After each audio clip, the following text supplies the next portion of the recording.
The 15-inch MacBook Air has surprised me more than any other device I've used this year. It's a device I wasn't even planning on purchasing, but something that is currently running my entire YouTube channel. The question now is this a machine I can rely on long term, or is it time to look at upgrading? Let's find out.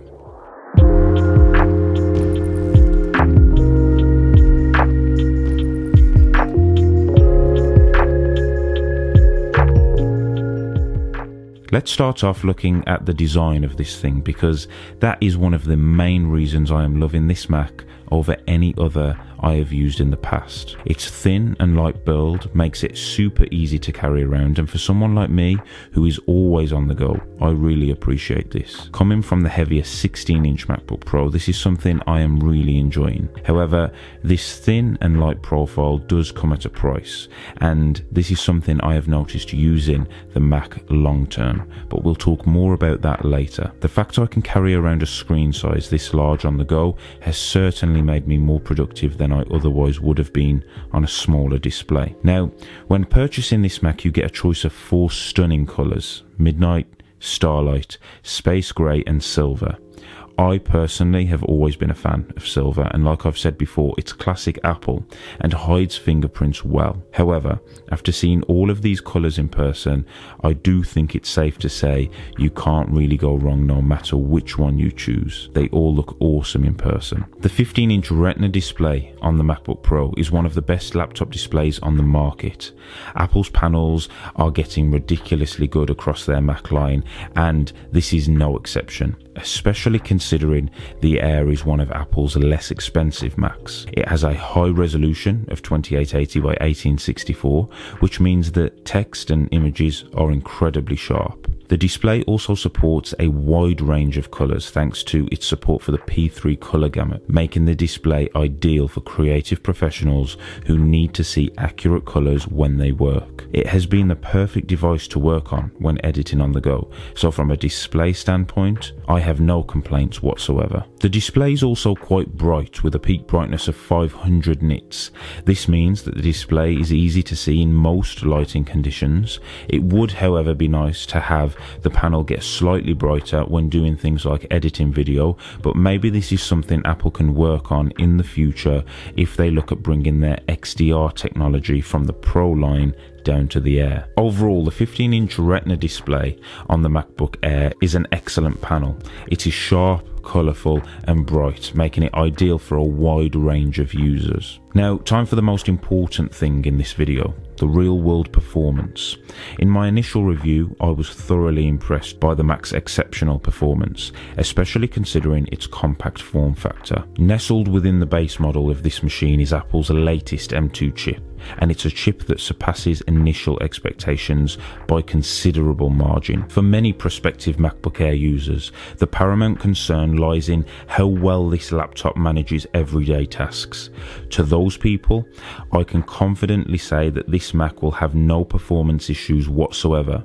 It easily handles any routine task you throw at it, demonstrating a seamless and fluid performance that is nothing short of awesome. Now, for those who demand even more from their Macs, I've put this machine through its paces in a multitude of demanding scenarios, from intricate photo editing to resource-intensive video rendering, encompassing everything from managing YouTube content and more. This Mac continues to impress me. It truly embodies the concept of a portable powerhouse. Over the past month, I've relentlessly put this Mac to the test. Every video you find on my channel has been edited using this machine, and I really have been surprised at how much this Mac has been able to handle. But since making my last video discussing this Air, I've worked on more complicated projects which have managed to slow down this machine. It has never stopped me from producing what I want, but when trying to do random things like layer 8 streams of 4K footage in Final Cut for my What's in My Tech Bag video, it struggled massively.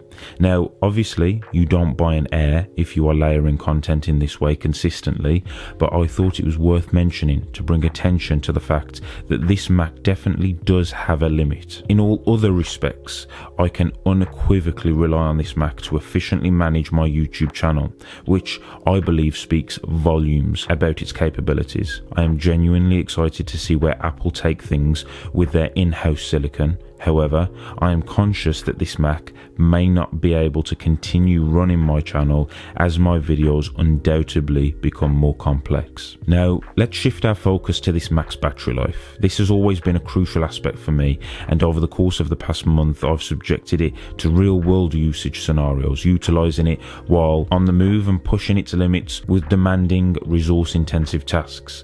The results have remained impressively consistent with my initial impressions.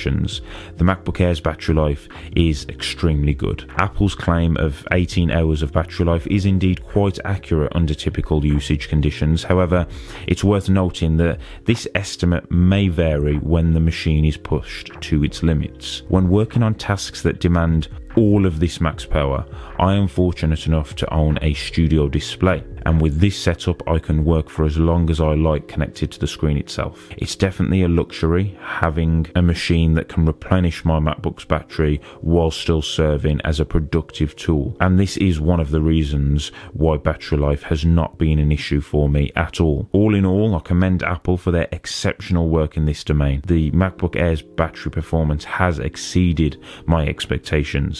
It's a testament to their commitment to delivering a top-tier computing experience, and I find it to be one of the standout features of this laptop. So when summarising this long-term review, the question that naturally arises is, has my perspective undergone any significant transformation during my time with this Mac? To provide a concise answer, not significantly. The 2023 15-inch MacBook Air has proven to be a reliable tool, steadfastly retaining its allure and formidable capabilities. In fact, I'm now more convinced than ever that this is a perfect investment for anyone in pursuit of that perfect equilibrium between power and portability. The MacBook Air's slender, sophisticated design and feather-like construction make it the perfect device to have on the go. Yet, beneath this elegant exterior lies a processor that ensures a seamless performance across a diverse range of tasks.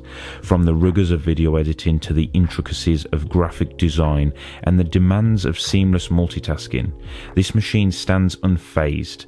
Well, to an extent. As previously stated, there have been times this Mac has not kept up with my workflow, and for that reason I may need to eventually upgrade to a professional Mac as my videos start to become more complex. In conclusion, whether you are a creative professional or a student, the 15-inch MacBook Air is something that deserves serious consideration. Its ability to strike that delicate balance between performance and convenience is truly unmatched, and definitely something I will miss if I do switch to a professional Mac. For those who may still be on the fence regarding whether to make this laptop their own, I hope that my extended experience has provided insights into what you can anticipate for this remarkable machine. If you're still watching up to now, thanks for sticking around. Let me know your thoughts down in the comments below, and think about hitting the subscribe button if you're feeling really awesome. Thanks for watching, and as always, I'll see you in the next video.